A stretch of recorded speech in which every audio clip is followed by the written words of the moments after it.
بسم اللہ الرحمن الرحیم۔ بھیڑیے اور گدھے کی کہانی۔ ایک گدھا بہت ہرے بھرے جنگل میں رہتا تھا۔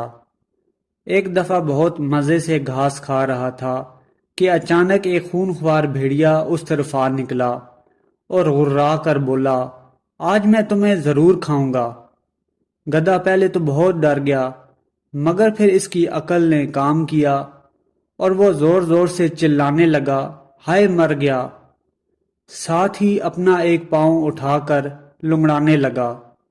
بھیڑیے یہ دیکھ کر بہت پریشان ہوا کہ یہ ایک دم سے اس سے کیا ہو گیا، اور پھر وہ غصے سے بولا، شور کیوں مچا رہے ہو؟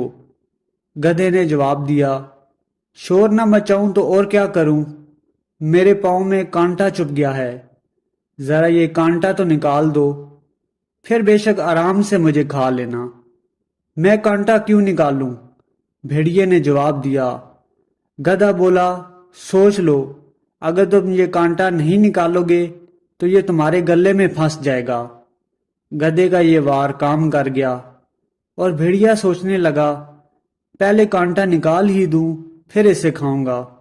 یہ سوچ کر بھیڑیے نے جو ہی گدھے کے پاؤں کو پکڑا، گدھے نے زور سے اس کے منہ پر دلتی ماری اور بھیڑیے کے سارے دانت ٹوٹ گئے اور وہ چیختا ہوا وہاں سے بھاگ گیا، اور اس طرح گدھے کی بھی جان بچ گئی۔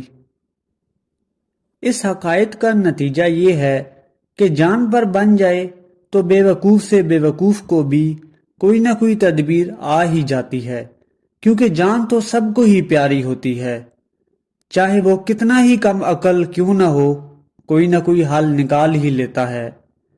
اسی طرح سے انسان کو بھی جب کسی انتہائی مشکل صورتحال کا سامنا کرنا پڑتا ہے تو وہ اس کا حل نکال ہی لیتا ہے۔